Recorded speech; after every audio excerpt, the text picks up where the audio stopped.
Welcome to IT Handy Guide tutorial. My name is Kevin. In this tutorial, I'm going to introduce how to use the PhpMyAdmin.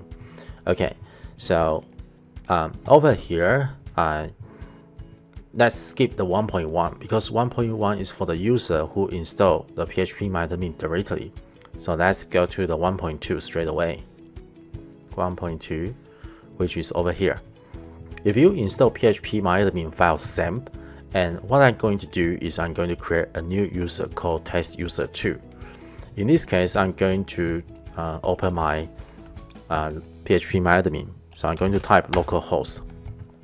There are two ways you can go to the PhpMyAdmin. Firstly, you can click this one. Secondly, you can just type the address localhost.phpMyAdmin straight away.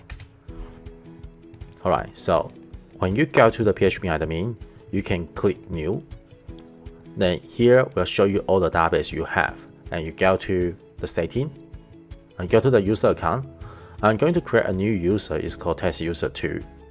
In this case, I'm going to click add a new user and give the username is called test user 2, and the password is test user 2 like this.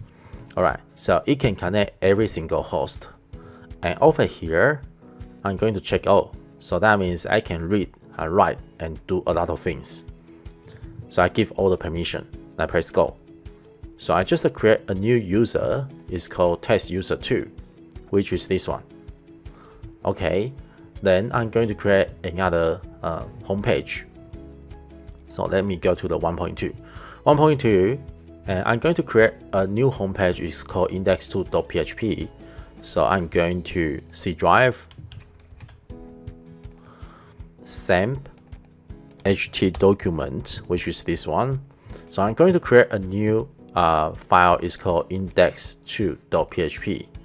So I'm going to create this file, not folder.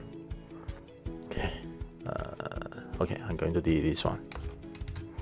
I'm going to create a new file. It's called php index2.php.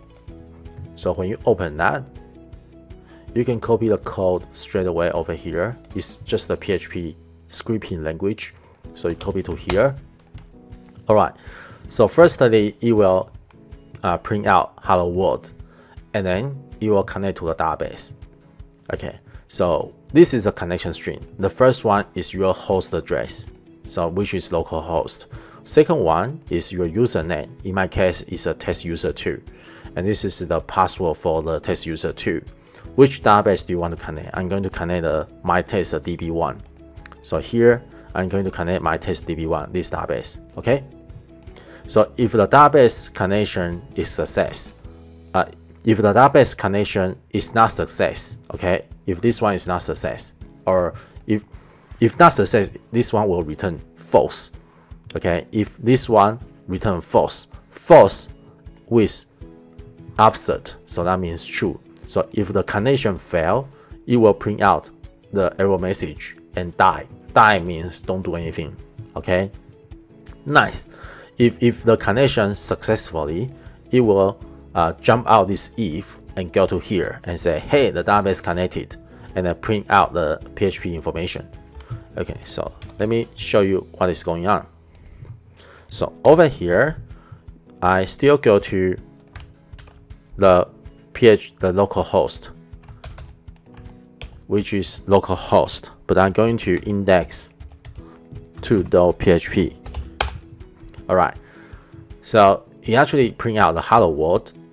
Okay, and because the database connection successfully, so it print out nice database connected, and this one is PHP information, so which is this.